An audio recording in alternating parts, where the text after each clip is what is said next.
Grandstand was at Casey Fields in round 11 of the VFL. That was the Casey Scorpions against Collingwood. Marty Pask was in the expert comments chair.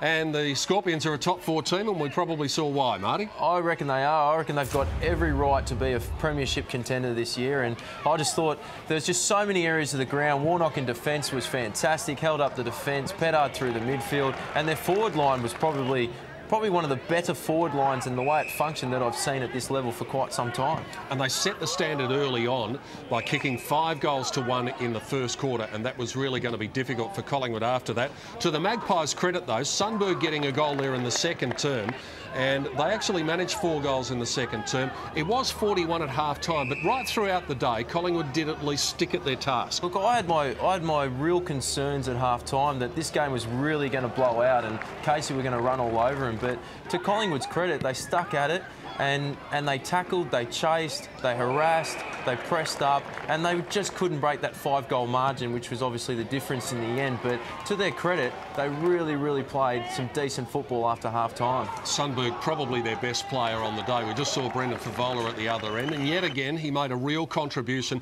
This was the sad point of the day, though, for Brad Dick, with his right knee just collapsing underneath him, no contact, taken off on a stretcher, and it looks bad news for him. Yeah, it does, unfortunately, and that's one of the things that you do not like to see at a game of football as players get stretched out. But, you know, we wish him all the best. But as you pointed out, Fev, that's some of his work. He's such a strong body, got his 5 points over the footy there, carried the football and gave Lucas Cook an opportunity to go. And Lucas Cook is really pleasing today, and I really think he turned the corner.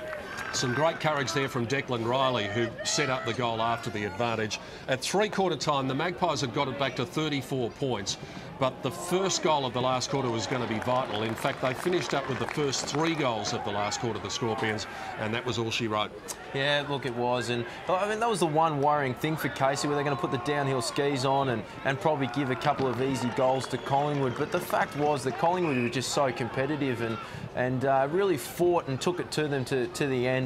And Casey were just a far better side in the end. And they just got multiple goals and multiple goal-scoring opportunities out of their key forwards, which was a very pleasing result for Brad Gotch and Casey. A really good day for Ricky Pettard, in excess of 30 disposals. Farmer with a consolation goal late there for Collingwood. They actually kicked 5 of the last 8 goals of the game, the Magpies, but in the end, the Scorpions too good, and I think 7 goals on the scoreboard was probably a pretty true reflection of their superiority on the day. 22 goals 10, 142 to Collingwood, 15-10, 100.